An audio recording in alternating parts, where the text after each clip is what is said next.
Hello and welcome to a new video here on my channel. Today I'm presenting to you my story, The Curse of Bloodlust, part 12. This part is also a little longer than the normal parts, not a half an hour, it's a little bit more. I hope you have fun listening to my story, and if you have fun, leave a like and comment down below. I'm giving my best, so I would like your support. And then let's start right with the story and don't beat around the bush. Let's start right now. Alright, then I'm just built differently. But whatever, I actually am a bit weaker than I normally am. Sunlight does hurt now, and I'd usually be overwhelmed by every little sound, but I've cast a spell that quiets everything, Rune says as she keeps trying to contain the magic she's radiating. Even though the exercises sound simple, they're far from it. Pulling yourself inward feels unnatural, like trying to cram something too large into a too small box. No matter how hard Rune tries, it just won't work. Then, as she stands there trying to get her power under control without any external help, something changes. The scent of fear creeps into the air. For a second Rune isn't sure what triggered it. Then she hears a few hearts quicken, some human, some other creatures.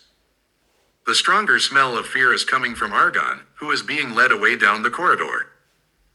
The figures escorting him are obviously constructs of magic and not living matter. If they were living, they would give off feelings and wouldn't so stubbornly carry out their task. So Argon tried something and flew through a wall. How interesting. I should focus on how to explain this to the teachers. I'll stick with saying I don't know why I developed further, which, strictly speaking, is true, Rune thinks, realizing this is a complex situation. Something like this hasn't happened in the school's history before. Vampires simply aren't common enough at this school for one to develop further during term time. Rune can imagine the unrest if she goes out into the halls like this and everyone sees her. It's no longer a whirlwind of blood-red energy tearing everything apart, but the oppressive aura is still there. The way others pull themselves together to meet her gaze is a sign that walking the corridors will become really annoying. Oh, this is going to be irritating, Rune says, putting her hand over her face. If you think your presence will attract attention, you're right, but that can hardly be changed now. The director wants to see you, Golden says, looking up at her. But too much attention is never good. Someone will want to challenge me or cause trouble. That's so annoying. The last thing I need is some older student picking a fight. It could get worse. Some villainous dark mage might try to kill or abduct and control me. That's always shitty, Rune says, too irritated to care how she sounds. If those are your only worries, I'd gladly trade places, Mia mutters. Rune just rolls her eyes and turns back to Golden. He looks amused by the situation, a small smile plays across his lips. He seems entertained that she's worried about such things. I didn't expect that, but modesty is important if you want to stay under the radar, Golden says as he turns to go. How am I supposed to stop being noticed? This is going to be unbearable, Rune says as she follows him. If you like, you could claim it was a magical explosion, Golden suggests as they walk through the doorway into the corridor. Just as Rune is about to ask how best to get to the director's office, the corridor around them shivers almost imperceptibly and the wall ahead of him develops cracks. It happens so fast that even Rune's sharpened vampire senses can't track how the transformation took place. Between the moment the fractures appear and the next when an entirely different passage is visible, almost no time seems to have passed. It's another breathtaking demonstration of magic, especially because no visible fluctuations announce it.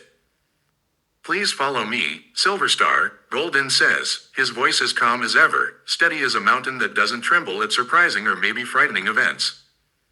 By contrast, Rune feels like she's walking on eggshells beside him. There seem to be so many different possible problems that could spring from this small incident. Maybe I should just travel and learn magic on my own, but that has disadvantages and I could be in danger. If nobody knew who I am or what I can do, and I just hunt down magical books, study them, and keep them, I could avoid trouble. A plus of that way of learning would be that I could study taboo magics like blood magic. Rune thinks as she follows Golden through the richly decorated halls of the Academy of Magical Arts. The combination of magic and the ever-expanding corridors near the heart of the castle makes Rune feel insignificant. The architecture clearly favors wealth and ostentation, just as she's heard about and as she's seen in a handful of other magical buildings. It seems to be a preferred style in magical culture, buildings that look normal from the outside but are far larger within. Spatial magic that allows this isn't so rare that it's hard to find. Most magical houses are bigger inside than they appear from outside. Still, knowledge of that magic isn't so widespread that every place has it. As Rune thinks about architecture and spatial magic, something else stirs inside her, an insatiable thirst for more knowledge, partly an instinctive desire for whatever she personally finds valuable. I wonder if it's part of vampires to hoard everything they find valuable, knowledge included, like magpies. The comparison feels apparent. Of course I still like gold and gems, but especially books. So maybe it's not just my gear. Being a vampire drives me to create a library. But it's important I stay at the magic school. I don't just have guys here. There are other people I'd like to talk to, maybe become friends with. Lin is definitely someone I want to spend time with. But what if my strength and the ease with which I use silent, wandless magic come out? What then? She thinks, so absorbed she barely notices Golden stop. She only catches up at the last second and averts running into the door he has paused before. It's carved white marble with gold decoration, more delicate and beautiful than the others. I think magical beings have a fondness for wealth and beauty, Rune thinks as she studies the filigree honeycomb pattern and the two dragons coiling around the door handle. It seems a bit pointless to have door handles at all when doors open magically. In this case, the director of Intermagics has a special kind of door. It doesn't open the usual way but flows sideways like a wave. It's an interesting spectacle, though a bit too much for Rune's taste. No, not now. This shouldn't be happening. Come on, a female voice cries as a door bursts open and an elf with purple eyes and black hair rushes in, desperately trying to catch a bird. Come back, I just need a feather and I have to wash you, Nielin says, futilely chasing his bird. This doesn't match the solemn, polished image Nielin gave at the opening ceremony. When Rune realizes she misread the director's gender, she's not overly surprised, just finds it odd. Nielin barely seems to notice anyone as they try to recapture the burning bird. She runs around the room wildly, not resembling the powerful archmage Rune expected. It only reinforces the suspicion that people with extraordinary qualities often behave oddly. Maybe it was a dumb idea to use Blackie to get my aura under control so quickly. But what good would worrying about spilled milk do? I don't want to be naked for hours while everything around me gets destroyed. I'll manage, Rune thinks as Golden clears his throat and startles Nielin. One might assume great power comes with caution, or perhaps the elf in front of them, one of the most powerful people in the world, simply fears nothing. Alright, I brought Rune Silverstar Blackstone, as you requested. I'll take my leave, my animals need me. I hope you two can resolve whatever this is. I'm personally very interested in what triggered this development to a higher or purer form of vampire. Miss Silverstar, when you're done, I'd appreciate a little chat, Golden says, then leaves Rune with the slightly bewildered archmage in the room. For a moment Rune feels left in the lion's den, but looking at the director, she quickly gets the impression he's more like a slightly mad scientist than a terrifying archmage, someone who never seems to finish his paperwork, judging by the stacks of papers on the white gold marble table. Ah, yes, I called you in because you decided to evolve into a higher form of your Pokemon-style development right under my favorite tree. If I hadn't arrived in time, my tree would have become deadwood. Totally wrecked. So if you plan to break some limitation of your kind and scare my teachers, my staff, or my school again, please do it somewhere safer. You're most vulnerable while you sleep. Magic doesn't work during your evolutionary sleep, so I had to protect you. If you don't want someone to kill you in your sleep next time, do it somewhere secure. And if you feel something wrong with your blood, tell a teacher immediately. Nielin says this in a tone that's part casual, part bored. Her black hair is tousled. She looks a little frazzled and not especially professional. The black robe she wears almost seems alive when Rune focuses on it, the golden embroidery shifting like living threads on the glossy silk. Even the door of this office, made of gold and white marble, hums with magic. Although no visible light sources are needed, the room is beautiful and uncanny, even after several days in the magical world, especially at a magic academy. Rune wonders if she'll ever get used to how extraordinary everything here is. Thank you for helping me, Director.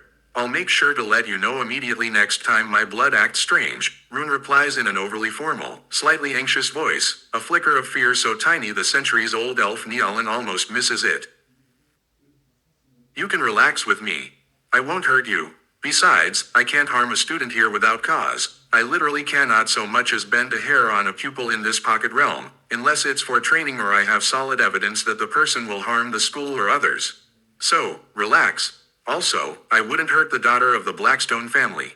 I understand power can be intimidating, but if you act stiff all the time this will be a painfully formal conversation, and that would be a pity. I don't intend to kick you out, Neolin says. It's not that I'm afraid in the direct sense. To be honest, I can't fully relax when the power gap between me and someone else is so large, Rune answers, cautious and still a little shaken. Neolin seems relaxed, unbothered, a trait common to many elves.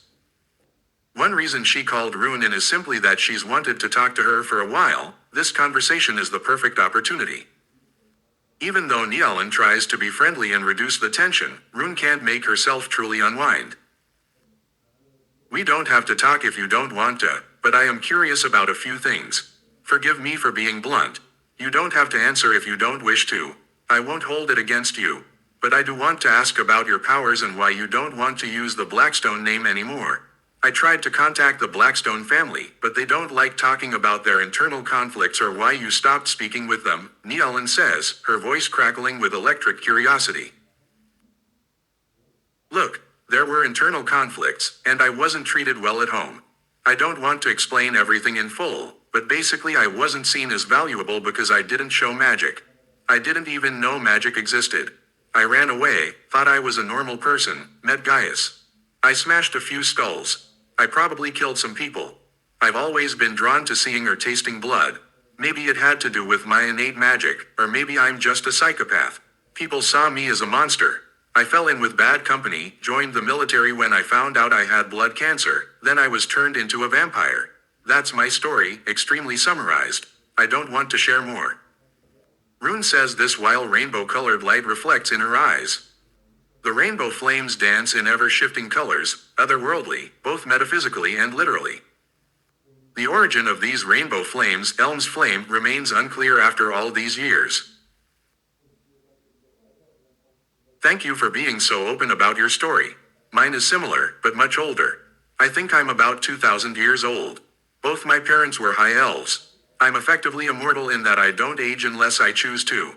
A high elf, or true elf, is kind of like a higher form compared to vampires, the comparison being that full vampires age very slowly, akin to elves.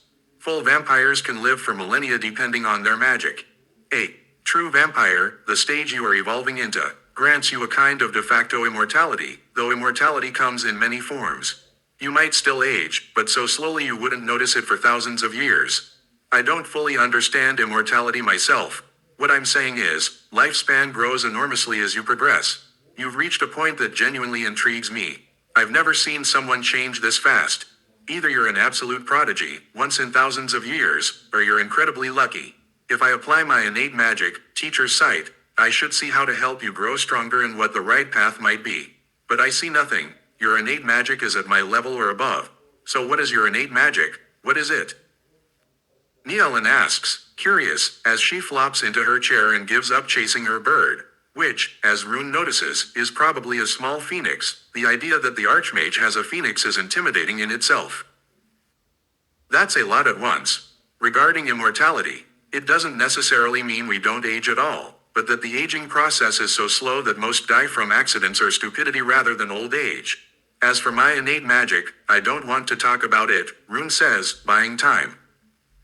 You don't have to, of course, but I'm interested. And how did you bring your aura under control in minutes? Very few can do that, Neolin says, scratching her chin.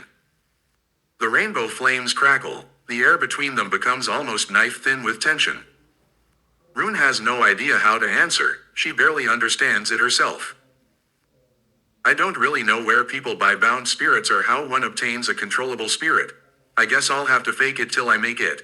Maybe the director, who I thought was a man, which isn't important, won't tell truth from lie. Maybe if I convince myself hard enough, it'll pass. I've lied to myself before. Rune thinks, maintaining an unnervingly steady heartbeat, one sign of practiced deceit. She knows delaying will look suspicious. Neolin's gaze suggests the same. This woman is watching my every false move. I can't slip now, Rune thinks. All right. I wasn't going to say it, but I used something else to pull it off, Rune finally admits, and a small violet eye opens in her shadow. If you question where a spirit came from, I'm doomed. I can at least claim I bought it on the black market. Maybe illegal, maybe not. I should have read the books on spirits more carefully. I focused on spirit traits, not how they're acquired. If it comes out, I'll say I bought Blackie. Rune thinks, sweating slightly with nerves. You seem nervous. I don't want to stress you more. You can go. I hoped for a relaxed chat, but maybe another time. I mean no harm. I realize people are afraid in front of someone more powerful. But you seem a little paranoid. I swore I wouldn't harm my students. I take my role seriously, Neolin says. Her words dissolve the tension like a wind clearing a storm. Rune stands slowly and meets the director's purple gaze. It's not just that I'm uneasy around more powerful beings. Information is power. Some things should stay secret. Everyone has a right to their secrets, don't you agree? Also, you present as a man in public. Not that it bothers me. Rune says, and for the first time Neolin looks surprised, amused and positively so. Names carry power. Knowing someone's true name gives influence. Rune's mind flashes to that idea. True names, given names, layers of power. Maybe this explains why she has such absolute control over her spirits. Perhaps she instinctively knows their true names. If so, that would account for her dominance. Rune decides she must research rune magic, ritual magic, blood magic. The library will be her next stop. Thanks for being open. My story's older, but I love sharing knowledge. The difference between a true vampire and a half-blood is huge. Full vampires age slowly and can reach elf-like lifespans. A true vampire gives a form of practical immortality. Your rapid physicalization of magic is extraordinary. Either you are a prodigy or sheer luck. Neolin summarizes. Rune feels both excited and terrified at the thought of digging into forbidden arts like blood and dark magic. She knows such books are hard to obtain and could mark her as dabbling in dangerous paths. I'm really screwed if I can't handle a phoenix and the director keeps one as a pet. My hyper-regeneration is great, but one strong strike from a top-tier being could vaporize me instantly. The top 10 powerful beings are out of my reach. I must be careful how I learn these magics. I'll need to practice in the wider world after school. Rune thinks, plotting future moves. She notes everything about Neolin. Limitations, manner, clues, storing them for later. Runic magic and the relationship to rituals. I wonder if, in the 30 minutes I have for this break, I'll even be able to find any interesting books, let alone read them. Well, a vampire's senses, that is, my senses, are even sharper than usual, but I get the impression magic is going to be way more complicated than I thought. I should try to summarize what I've understood so far. Maybe that will help me make sense of the books when I get to the library. Rune thought. As Rune thinks this, the looks cast her way by passing mythological creatures and the way everyone steps aside for her, whether they know her or not, fade into the background. The respect shown to her, the enormous, beautiful corridors that make up this palace of a school, the smells and the murmur of voices all become a kind of background static, like a radio between stations, at least for Rune in that moment. She starts reflecting on what she's actually learned about magic in the past few months. It may sound simple to others, but the magical, mythological world that's hidden for so many years is by no means simple, and it's no accident that the true nature of magic remains relatively unknown even after centuries of study and attempts to understand it. One of magic's core principles is that, in principle, magic can do anything. How exactly to accomplish everything is the hard part. Magic is the art of bending the world to your will, you might say. But many limitations complicate things. One of those limitations is that the bigger the change you want to make in the world, the harder it is to achieve with magic.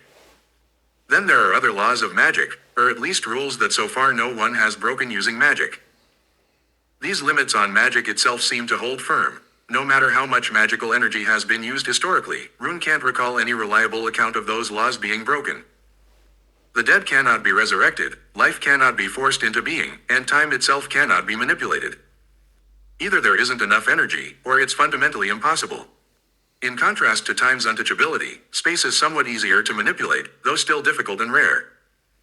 There are bubble worlds, pocket dimensions, portals and the ability to fly, which isn't exactly space magic, but such things remain uncommon. You can see that in the fact that the largest, most important magic academy is the only one actually situated in a separate bubble world. Creating a pocket dimension is so difficult that no other magic school exists inside one. And thinking about it, magic schools exist to pass on learned, shapeable magic, the knowledge of the previous generation to the next. Most schools are separated by species. We have schools for elves and so on, but intermagics, where I am, is different, special, even among magic schools. Fortunately, racism among mythological beings isn't as bad as you'd fear. Rune thought, when suddenly a woman with pale skin and black scales on her hands, neck and shoulders bumps into her. "Oh, sorry, I didn't see you there," said Lin Lin's shy voice. Rune can't help but find this dragon-like girl endearing. Lin Lin has no wings, which might hint at a grim past or a congenital malformation, since her kind normally have wings, yet her nature is bright and cheerful. When Rune looks into those deep violet eyes, the impression is more of a sweet pup than of a draconian humanoid who could wield immense magic. Wait, something's off. Why does she have more magic than me, even though my magic is visible and interacts with the world when I lose control of my aura? Her magical power is still stronger than mine. I can't even estimate by how much. God, she's a monster in terms of raw power. If she used combative spells, I'd be screwed. She could probably set half a city on fire in minutes. Then again, I can barely control my own aura. Who knows if I have the talent to judge others' auras, but I can definitely tell she's stronger than I am, Rune thought. It's fine, I'm okay, Lin Lin. She added aloud, calming the dragon-like student. Lin Lin's worried violet eyes glimmered. For a moment Rune thinks the image is almost sweet. A draconier, as fantasy books sometimes call dragon people, small and delicate and surprisingly cute. For a second the black scales on Lin Lin's skin sparkle like obsidian in the sun, as if polished, and Rune has an absurd thought. Hey Lin Lin, can I ask you something? You don't have to answer. I'm just curious. Your scales look polished in the sunlight. Is that like makeup for humans, but for dragon people? Rune asked as they walked. You could say that it's like makeup. Polishing every scale would be a bit excessive and impractical, especially if you're a fighter. My family used to have bodyguards with more dragon features than I do. Honestly, I'm something of an exception. I have surprisingly few draconic traits. So I started polishing the visible scales on my hands and neck because they look pretty when they glint. But it's not a widespread practice like makeup among human women. Lin Lin replied, adjusting her glasses, which, Rune now notices, must be a magical artifact because their durability is far from normal for a draconic humanoid with above-average strength. Where are you headed now? We can chat longer if you like, but how far do you want to go before we split up? I enjoy talking with you, Lin Lin. Rune said, noticing how other creatures give them a wide berth, watching them with the same mixture of caution and curiosity you'd see in any human school. Nothing much has changed. I'm still watched carefully. Every creature that passes gives me the same look, it's like deja vu from school. I didn't think I'd go to a magic school at my age. And calling it a high school is misleading, the magical world doesn't have the same tiered schooling humans do. We don't have elementary, middle, then high school equivalents. There are special advanced programs you can pick later, but generally you don't hop from one magic school to another. At least I've never heard of that since I became a vampire. Rune thought, remembering that draconic peoples are especially active in Japan, so Lin Lin is very likely Chinese or Japanese. I want to go to the library and read a few books during the break. What about you? Rune asked. I'd like that. I'm good with healing magic, as you saw, but I don't know about other areas. Lin Lin answered, idly tapping her claws against her surprisingly sturdy black and gold uniform. For a moment they fell silent, Rune's gaze drawn to the beautiful rainbow-colored flames in the brazier. You seem to love the rainbow elm's flames, don't you, Rune? Lin Lin said with a gentle smile that revealed small sharp teeth, not quite human. Yeah, I find elm's flames mesmerizing, Rune replied. Can you blame me? I was over 90% of my life a normal human who didn't know magic existed.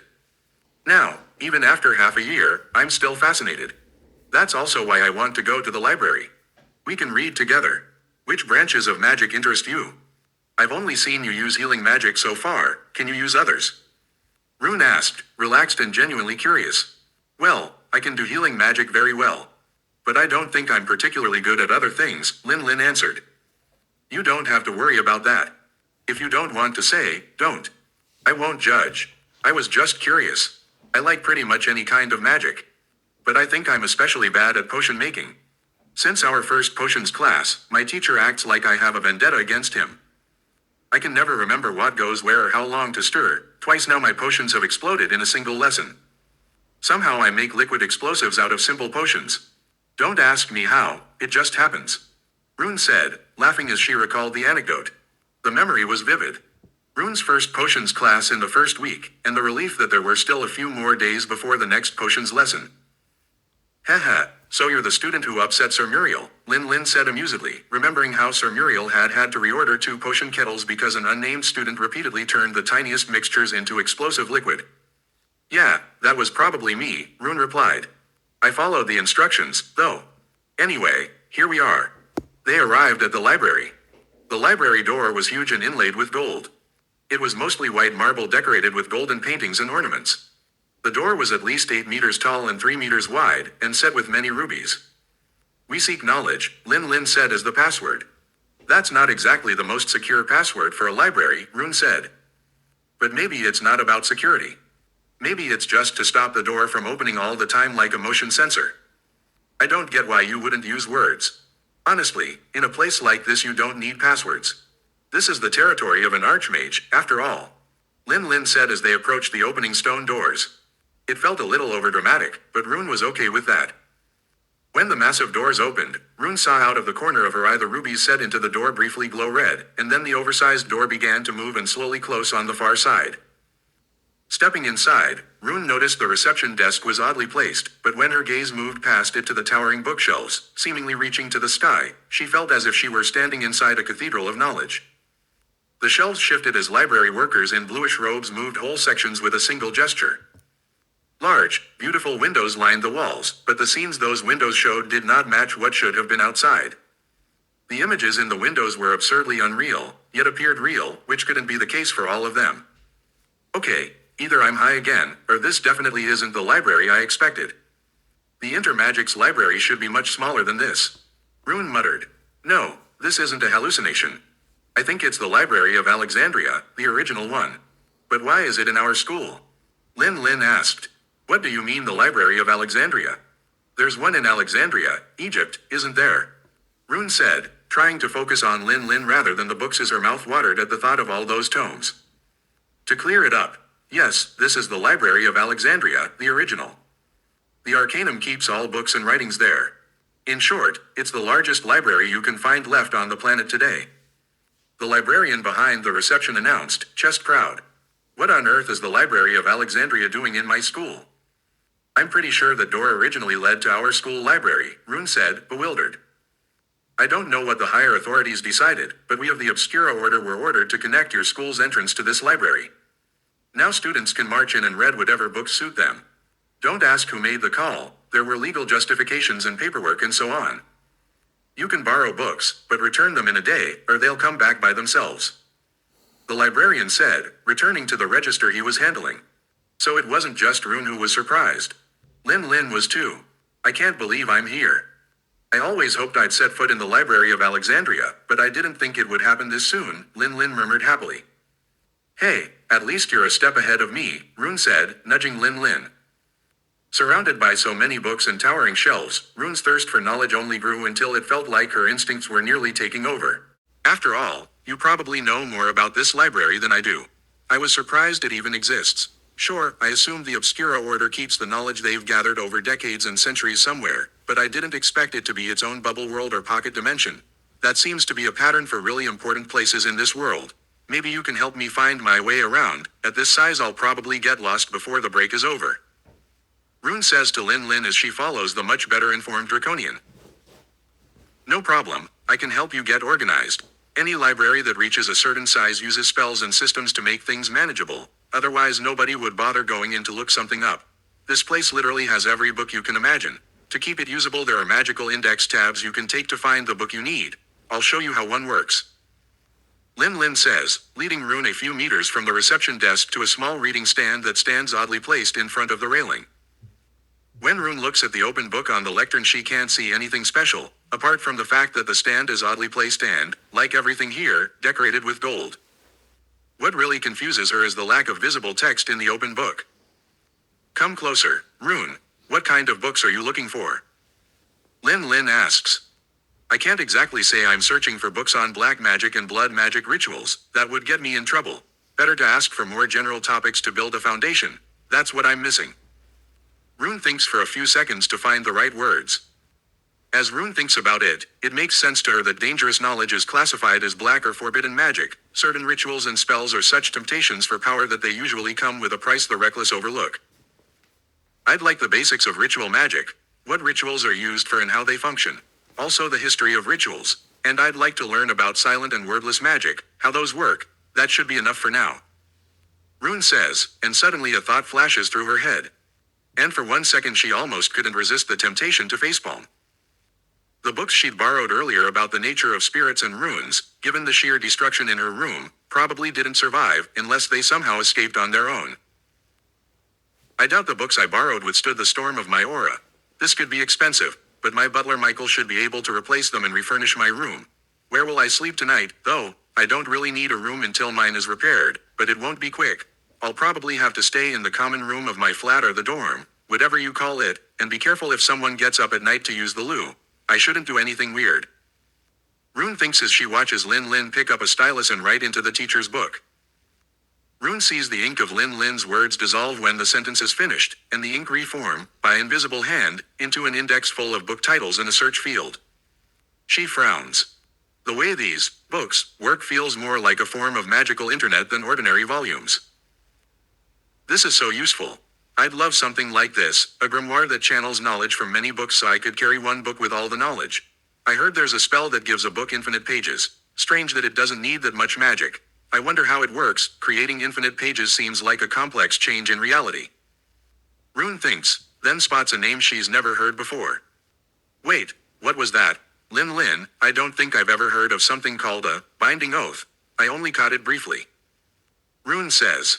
Lin Lin looks briefly as if Rune asked a ridiculous question. You're saying you don't know what a binding oath is? No idea.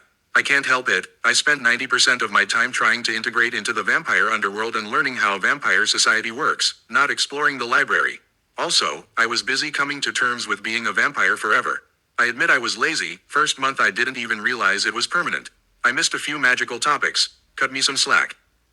Rune answers. I guess I can forgive you that. You only recently became a vampire. In my culture there's no such thing as a draconic species turning a human into a draconian, so I always forget that vampires can exist as converted humans. Sorry. Lin Lin says, thinking of how to explain it simply. Alright, to describe binding oaths. They have different names, magic oaths, binding pledges, call them what you want. At their core they're vows that cannot be broken. They work on a reciprocal exchange principle, similar to other magic types. You must be extremely careful with phrasing. Usually you swear in the name of a god or another being. Most people swear on the god Elm. Lin Lin explains while choosing the list of books that might interest Rune. Oh, you mean magic oaths. I was a bit confused by binding oath. I thought they were just for locking information away. Are you saying they can do more than preserve secrets? Rune asks, genuinely curious. So you've heard a little about them. A magic oath is bound to the caster's own magic, so if you break it you lose magical capability, or something like that. But you can do more with them. Phrasing matters a lot. Lin Lin warns, feeling Rune is reckless. Like, if I swear on Elm that I'll never kill anyone, and then if I ever intend to kill someone, I want in return for my finger to break once, not permanently and with the possibility to heal, just a one-time break. Rune says. No, that's not how you make a vow. Do you know how important oaths are in the mythological and magical world? Lin Lin hurries over, alarmed. For a few seconds nothing seems to happen. Then there's a cracking sound. All 10 of Rune's fingers break at once. Lin Lin gasps, stunned at the sight of the broken fingers. Rune finds it almost funny and a little odd that Lin Lin, a draconian who should be more brutal and coarse than vampires, flinches at the sight of a little blood. The widened eyes, the chattering fangs, the pale face with pointed ears, all reveal a fragile sensibility that doesn't fit her body. Rune notices, though, that Lin Lin's panicked reaction suggests the Draconian has had bad experiences with oaths. Don't stress, nothing happened. I explicitly said there should be a chance for healing. Rune says as all 10 fingers regenerate and the bones realign. But, you said if you ever killed someone, then. Lin Lin stammers, terrified as if facing a serial killer. For a moment she looks like a rabbit frozen in the headlights of an oncoming carriage. Don't be so surprised. I didn't mean to hide my nature. I doubt I'd kill someone who didn't hurt me. Sure, I have psychological problems, empathy is lacking. But that wasn't caused by becoming a vampire. I was like that before. So sorry if I shock you. I live by an eye for an eye. If you don't harm me, I won't harm you. Also, you're too cute for me to want to destroy your cuteness. Beautiful things are as valuable as knowledge or gold. If it were up to me, I'd put you in a golden cage and admire you forever. Rune says, unsure which parts she's being ironic about. You won't, well, you know. Lin Lin stutters, unsure what to say to such bluntness. Rune takes a careful step closer and gently cups those soft cheeks. You should really learn to relax. I'm not the best person to joke about, but don't tell me you've never met violent people. Trolls, dwarves, aggressive draconians. In this world it's not surprising people are willing to kill. So I haven't committed a crime just by admitting I'd be ready to kill. Emphasis on, ready, I haven't actually done it. Rune says, trying to calm the sweet girl, but it doesn't entirely work. Instead something unexpected happens. Butterflies flutter in Rune's chest. It isn't carnal lust, she's not thinking erotically, but a pure, platonic feeling of curiosity and affection. Vampires can feel that too. Could you two please stop making out? I need to return and borrow a few books. A man in a pale blue robe embroidered with a few golden runes interrupts. He sounds like an apprentice or a beginner in the Obscura order. His voice slices the tension like a hot knife through butter. Rune realizes she was seconds from pinching and kissing Lin Lin. Oh, sorry, Lin Lin. I guess I lost control of my instincts, Rune says and steps back hastily. For a second Rune's heart lurches. Did she cross a line and ruin the chance of a new friendship? But glancing at Lin Lin's flushed face, she sees the Draconian isn't repelled. She looks surprised and confused rather than offended. Silence returns to the library, broken only by the whisper of pages and closing books. Even with a vampire's heightened senses, the hum of distant voices is quiet here.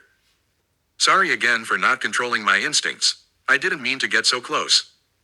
Rune says, still unused to feeling shy or ashamed. It's fine, almost time for the books. Look, there they come. Lin Lin tries to deflect the awkwardness. As Rune watches the books fly toward them, she notices she didn't find the situation as repulsive as she feared. Quite the opposite. Lin Lin's heart beats faster and her scent reads of positive emotions, evidence she's attracted.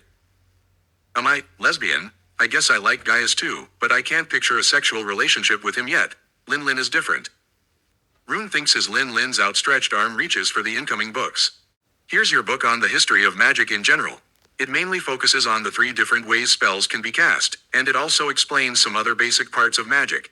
It's quite old, but the fundamentals are still current. It was written by a very famous mage, Morgan Le Fay, from the time of Camelot. The second book covers rune magic and ritual magic.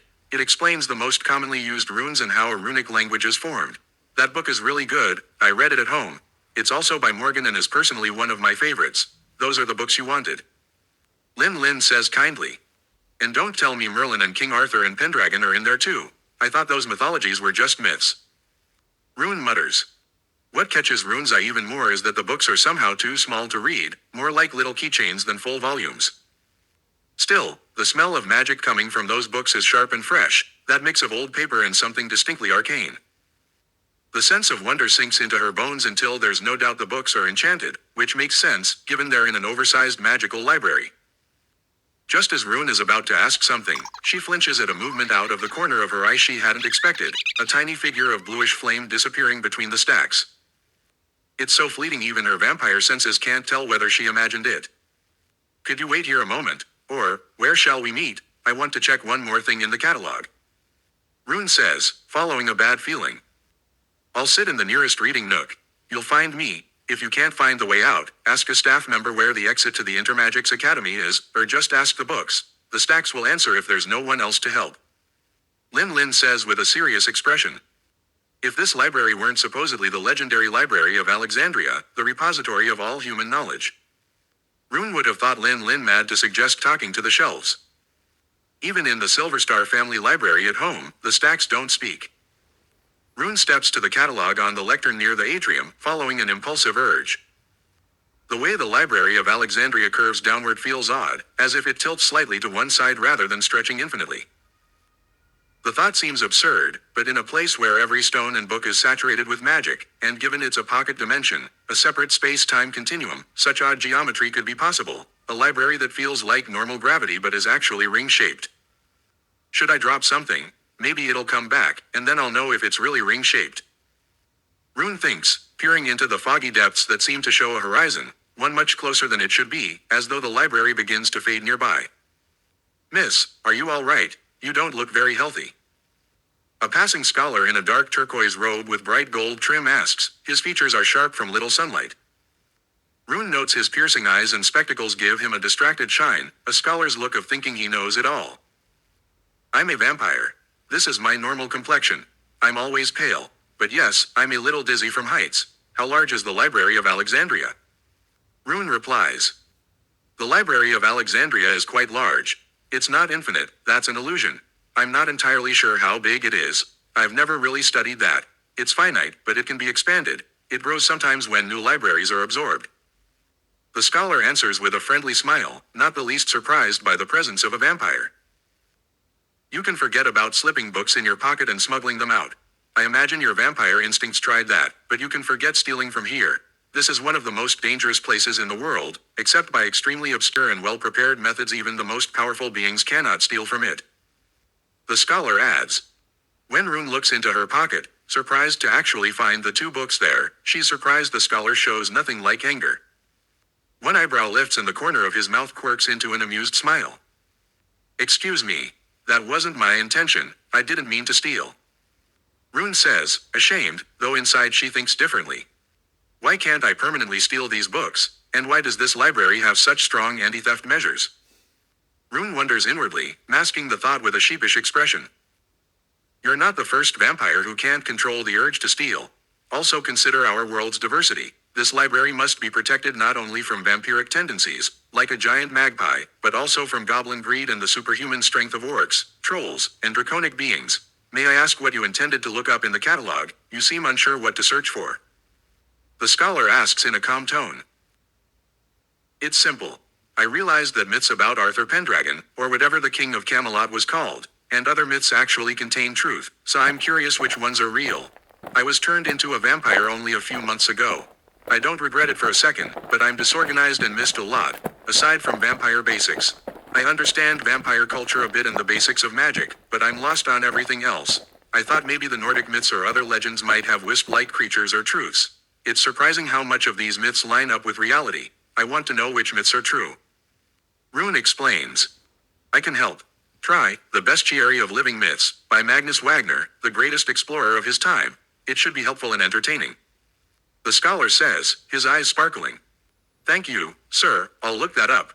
I won't keep you longer. Rune replies with real respect and a little awe, books and knowledge always fascinate her. As the Obscura Order scholar leaves and waves, a cold shiver runs down Rune's spine. From what she's heard and read, the Obscura Order is not one you provoke lightly. The Helios Order represents the magical military and would probably respond with overwhelming force. The Arcane Order enforces law and order, but the Obscura Order is very different, secretive and dangerous, and its tasks can include assassination and espionage. It's no wonder this order is feared, and imagining drawing its attention freezes Rune's blood. Provoke one powerful individual and you might escape. Provoke an organization with global reach and you'd have the whole world hunting you. The Arcanum's influence is vast. If interested, it could track a person for decades. The thought terrifies Rune. I'd be totally screwed if I provoked that superpower. Maybe I could get away with annoying one archmage and running, but provoking an organization this size would be suicide. Rune thinks as she acknowledges the limits of her greed. But she pushes those worries aside and searches for the recommended book. The Bestiary of Living Myths by Magnus Wagner, she types into the catalog. The ink reshapes and a detailed cover image appears with a summary. The Bestiary of Living Myths is part documentation, part travelogue, accounts of the author's adventures around the world. Many of the more dramatic stories are fictional. The author was admittedly a coward who avoided real confrontations with dragons and other creatures, so read with caution. But the factual portions are reliable. The author did thorough research. A dominant theme is how various mythical creatures appear across cultures. The book clears up repeated misunderstandings. Dwarves aren't necessarily small, goblins aren't inherently ugly, and trolls and orcs are closely related. The myth that trolls turn to stone in sunlight is nonsense, Wagner writes. Enjoyment of the text is heightened by the author's dry humor. The catalog summary reads in an almost playfully scholarly voice. This book is definitely one I want. It sounds funny and entertaining. But how do I tell this thing I want it? I didn't watch Lin closely when she did it. Rune frets. Second stretch to minutes as Rune realizes she has no idea how to tell the catalog she wants to borrow the book. The interface has no obvious borrow button. I'd like to borrow this book, Rune says aloud, hoping speaking to the catalog will work despite how odd it feels. Thank you for your attention. That's it for today. I hope you really liked part 12 of the story, The Curse of Bloodlust. I will make the next part very soon. Until then, I hope you have a good time. And if you now want to see the newest video I uploaded, you can click on the left side down corner, you know what I mean. On the right side corner of the screen you can also see now the playlist.